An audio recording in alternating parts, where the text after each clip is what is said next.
Hey everyone, it's Tox from critshappen.com. Thanks for watching and welcome back. So 2013 is done and we are sitting in our new game room. It's not completely done yet. We're still working on a couple of things and situating things and coordinating things, but we're getting there. The big thing is there's going to be a lot of changes in 2014 and I'm really excited about it. But I wanted to take some time and look back at 2013. Last year I did a best of or a critical look at 2013. So this is going, or 2012, this is going to be a critical look at 2013. Last year I took some awards and just gave them to one specific game. And I thought so hard about this year because there were so many good games that I wanted to talk about more than just the best. The other thing too is I don't think there is the best. The challenge in that is that there's so many new games this year that broke ground, that did things in ways no one's ever done before and were very creative and very inventive, that I don't think there's a way that you can say that this is better than that because they're two very different things. So instead, this year, what I'm going to do is talk about my favorite games. And I'm going to talk about three different specific types. First is going to be Kickstarter games. We're going to talk a little bit about the games that I have played that I feel are phenomenal that came out of Kickstarter. Then we're going to talk about pocket games, games that you can take with you. This year just saw an explosion of pocket small games that you can take with you, put it in your wife's purse, put in your purse, put in your backpack, put in whatever, and take it wherever you want to go, which has been really cool. And then we're going to talk about the games that really impacted me in terms of what I feel was really good. The reason I say it like that is I'm really hesitant to say this is the best game because I haven't played them all. And there's no way I can. I don't think there's any way any of us can. There are so many good games that came out this year and so many new games that it's really hard to just put your finger down and say, that's it, that's the one. But I will tell you, in each of these categories, I'm going to give you three choices or three things that I feel are top-notch that really struck me. So let's start first with Kickstarter. Kickstarter was once again a very interesting place to be this year. I'm a big believer in Kickstarter, whether it's small independent, me and you in our garage trying to put together a game, or whether it's a large company trying to position a new market or a new line or a new product. I really think it's a great avenue for people to be able to gauge the interest in that product. However, as you know, there usually are some setbacks from time to time. There were things like, you know, I can't remember the name off the top of my head, and I probably should, but now that I'm recording I can't, but the Doom that came to Atlantic City, that's what it is. It's the Cthulhu-based looking Monopoly game, $100,000+ and just off into the ether. And Cryptozoic obviously saved that, resurrected it, and things like that, but that doesn't happen every time. Kickstarter is always a risk. It doesn't matter whether you're dealing with a large game manufacturer or whether you're dealing with me and you in your garage. There's always risks involved. So I don't think it's perfect by any means, but I do think there were a lot of games that came out of Kickstarter this year that were really good. So the first one that I want to talk about is from Artipia Games, and it's called Archon, or Archon, whichever you want to call it. I call it Archon, Gloria and Machination. Now, this is kind of a sequel, I guess you could call it that, to Shadows Over the Empire. The artwork in this is absolutely phenomenal. It's top-notch. I have been a big fan of Artipia Games ever since Briefcase and ever since Among the Stars, and they just keep getting better and better, both in quality but also in actual gameplay. And this is really top of the line for me, for them right now. This is a worker placement game. The board is gigantic, and at times I don't feel it needed to be, but it is a beautiful game that involves a little bit of resource management, which some people are calling deck building, and I don't really think it's that. But resource management where you have to put cards in your hand that will represent different workers. You can gain more of them over time, giving your workers powers when you play them, and it really makes for an intriguing multiplayer game. I can tell you I don't really like this game 2 players. I think that there are two pretty straightforward paths, and once one person goes down one path, I think it's pretty much a given they're going to go down that path and you're going to go down another. But I think from 3 and 4 player games, this is really, really fun. We've enjoyed it quite a bit. It's got a really unique worker placement type style. The artwork is tremendous. The board is beautiful, even though it is really busy.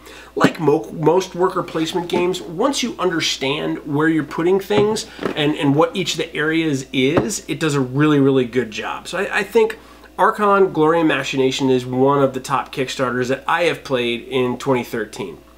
Now, hands down, one of my favorites. And mind you, these 3 are not in like top 3, 3, 2, 1 or anything like that. These are just the 3 that I picked, I've played, that I have had the most fun with. This game, if you don't own it, shame on you, because it's great. It is Compounded. This is from Daryl Lauder and Dice Hate Me Games. And Dice Hate Me just knows how to do it, in my opinion. They know Chris is really good both from a business perspective and a game community perspective. I think he has a good grasp of both of those things. I admire and respect that. And this game, Compounded, just did a phenomenal, phenomenal job.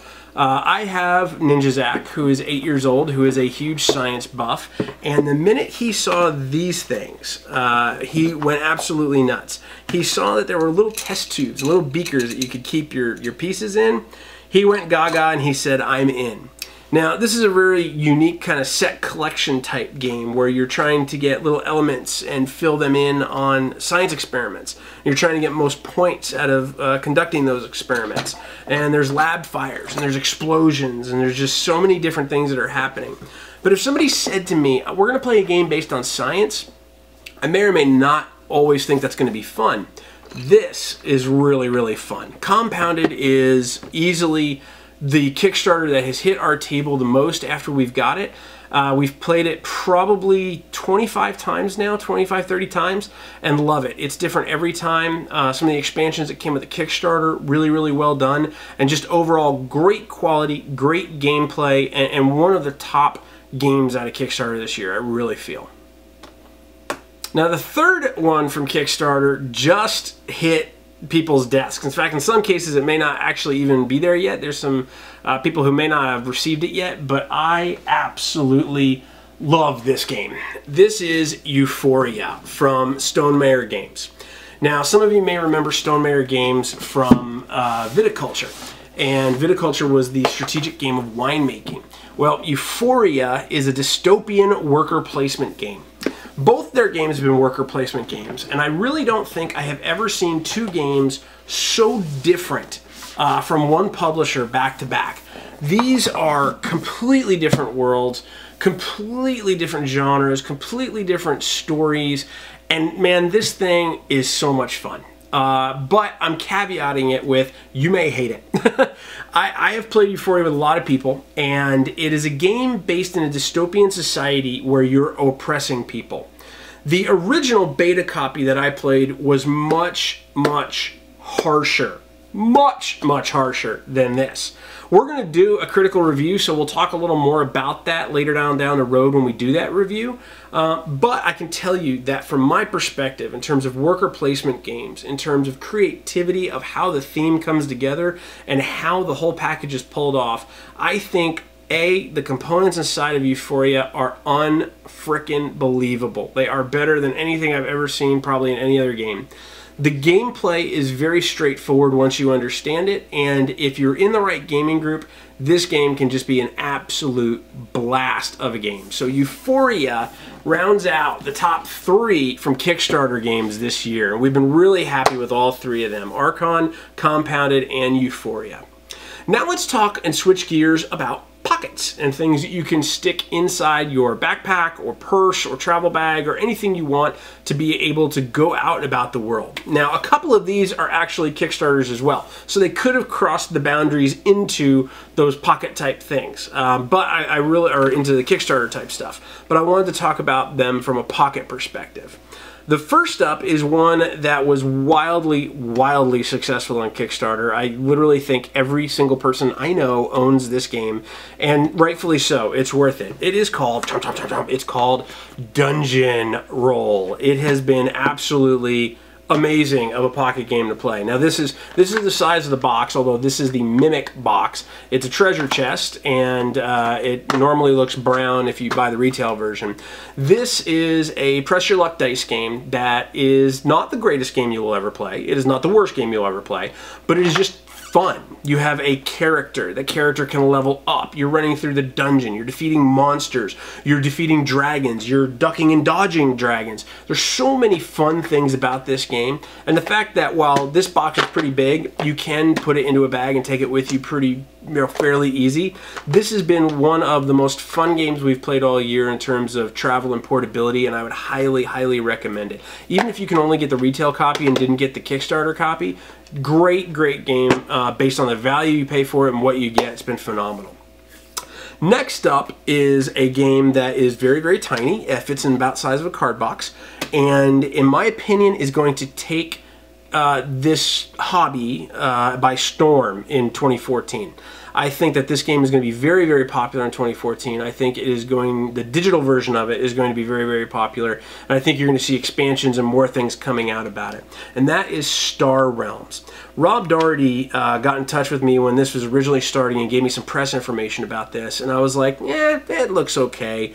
Man, this game is phenomenal, and as you can see, it's very small. It fits, it's a two-player game. You can buy more of these and do 4-player and 6-player, but a two-player game, it's deck building, and the easiest way I can describe it is think Ascension with life. You have authority in this game, or life points. They're really more authority triggers you how much you rule in the galaxy, and it is tremendous. It is so fast. We can play a two-player game in literally like 10-15 minutes and enjoy it and immediately go right back in and play another game. Totally different strategies, totally different cards, shaking everything up, and it's such a fun freaking game. There's solo variants, which are really cool. There's co-op variants, which are really challenging, and just a phenomenal, phenomenal game. I think this was like somewhere between like 15 and 20 bucks. Even if it's 25 bucks, it's still so worth it. Very, very happy that I backed this game, and I'm really, really looking forward to some really good things from Star Realms this year. It's a game with 4 different factions. You're getting those cards in a deck building fashion. You're building up your deck. You're attacking your opponents. You have bases to protect. Just really, really done well. And I'm going to tell you right now, if you know how to play Ascension, you can pick this game up in literally like 5 minutes. It's that easy to learn and that much fun. So Star Realms, while also a Kickstarter, from a pocket perspective, as you can see how tiny this is, great, great pocket portable game. And then hands down, or hands up in the air, because you're laughing so hard and having so much fun, one of the best pocket games that come out this year is Maximum Throwdown. No, I'm not going to yell. I know you want me to yell. Maximum Throwdown is from Jason Tagmeyer and AEG, and I'm not kidding you, I thought this game was a joke when I first saw it. When I first heard about it and saw it, I was like, there's no way this can be a game and be fun. And then we played it, and it was phenomenal. It is literally a great party game. It is a great pocket game. It's just a great game overall because it's so simple and you can teach it to anybody. You have a deck of cards. You have icons on those cards on one side where if they land face up on that side, you get benefits from those icons, and you throw them on the table. And that's it. I mean, I've literally just taught you the game. And it is so much fun in any kind of setting. Ninja Zach and I have probably played this game more than any other game this year, and he absolutely loves every single time we play it. I love every single time we play it. It's a great filler game. It's a great game that you can play multiple times in a row. It's just a lot of fun, and you're laughing while you're playing it. You're having fun while you're playing it. The artwork is very familiar if you're familiar with AEG's games, and it's just been an absolute joy. So I think if you don't carry a copy of Maximum Throwdown around with you, then you're not having fun at conventions whatsoever. Alright, so that covers Kickstarter and it covers Pocket. Now let's talk about the big games of the year. The games that I would consider are very impactful, games that I think are premier, top of the line, phenomenal type things. The first one is pretty obvious. I'm sure most people could figure this out because it's on most everybody's list. The first one is Pathfinder, the adventure card game, the heavy, gigantic box that it is now because I have everything that is in existence. Whew, Pathfinder is phenomenal. It's evolutionary, it's revolutionary, it's inventive, it's creative. It took something that most of us as board gamers are dying to get into, if we haven't already, in the world of role-playing, and made it accessible for us. And I think they did a tremendous job on that. Mike Selinker and his team have just blown the doors off in terms of how much fun this type of game can be. And when I say this type, there's no other type like it. There's really nothing else. I'm calling this game a deck evolution game. That's what I call it. Because it's not deck building, it's not role playing. You start with a deck and you evolve it and you get better. It's your character, it's your life, it's your blood, it's your force, it's everything. And I love that about this game. I love that I can play it by myself, alone, over the course of an evening. I can bring my friends over and play it. I can go over to a friend's house and bring my character with me and leave everything else at home. There's so many great things about the Pathfinder Adventure card game. I could literally probably talk all day about it, so shut me up before I get started. So easily Pathfinder Adventure card game is on top of the list. The next one may surprise people, or may not surprise people, I don't know. So when we first reviewed the base game of this game, we liked it. We gave it a hit. We thought that it was fun. We thought that it was a great start, but we thought it needed more. And then we got more, and boy did we get more. We got more than we could handle. The next one, as one of the best games of the year in my opinion, is Dark City. Marvel Legendary's Dark City. Now, this is kind of an expansion, I guess you could call it that. The reason I'm grunting is this is every single card that I own for Marvel. This is the original set, the Dark City set, the Fantastic Four set is all in one big box here. I'll open it up and I'll show you. I have everything kind of like lined out in there, which is like heavy and big. But here's the thing. When Legendary started, it was good. It wasn't great, it was good. And the first thing that I remember saying about Legendary playing with my game group was it needs to be harder, it needs to have more options, and I really hope they do that when it comes into the expansion. And Dark City did that. Legendary Dark City is a game that I really feel that if it had not been as good as it was, it really would have impacted Upper Deck and the Legendary line a lot more than we would have realized. I think it is a game that added to the complexity, it added to the strategic decisions you have to make, it added to the challenge you have when playing this game either solo or multiplayer, and just overall ratcheted it up a notch and did it in the right way. So I'm really happy for Upper Deck, and I'm really happy for Marvel fans in general, because this is a great deck building game now with lots of options, lots of, just big challenges. Some of the bosses now are really hard, and it doesn't always work. I mean, you're going to get beat, which is one of the more fun things. And I've never had so much fun getting my butt kicked than getting my butt kicked with Legendary Dark City. So that is definitely easily one of the top games of the year in my opinion. Now, the last game in terms of top games on the list is something you heard me talk quite a bit about right after Gen Con, and you've heard me talk a ton about it since then, and I've introduced this game to a ton of people.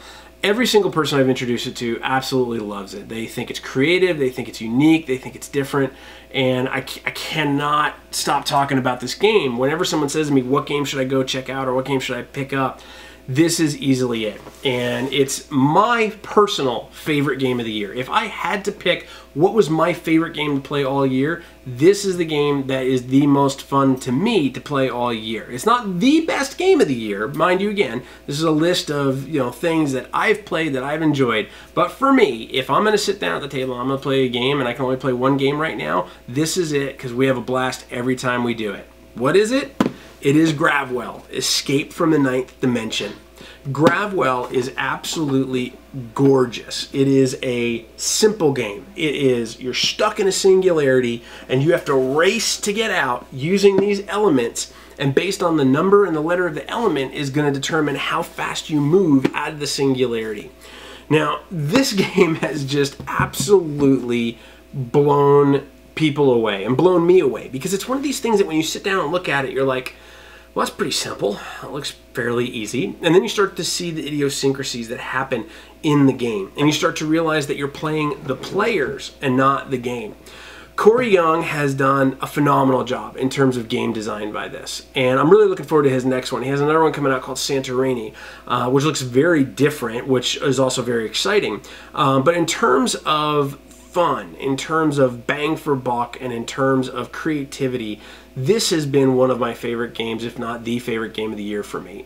It is something that we can have a blast with in 2-player, a blast with in 4-player. You're constantly always on the edge of what's going to happen, where are they going to go, what am I going to do, what are they going to play, how am I going to move. There's not so much that you're like stuck in analysis paralysis, but it's enough tension that it's so much fun. This has never ever been a boring game. It doesn't matter how bad of a mood we're in. If we sit down and play Grabwell, it is a fun experience. And to me, that's what all of this is about. Whether you're playing dystopian worker placements, whether you're rolling dice and throwing cards, or whether you're trying to defeat masterminds, level your character, or play things to get you out of a black hole, it's all about fun. It's about good times, sitting down at a table with good people and a good game. I'm a firm believer in that. You get good people with a good game around a table and good times happen. And we hope that these are some of the games that you've had a lot of fun with in 2013 and are looking to have more fun with in 2014, but we'd love to hear your thoughts as well. Feel free to leave your comments below on the YouTube channel. Of course, you can chime in and join the discussions on Facebook, Twitter, and Google Plus by searching Crits Happen, or you can join us at our homepage at critshappen.com. But until we see you next time, thank you so much for watching. Keep rolling those dice, and we look forward to seeing you more in 2014.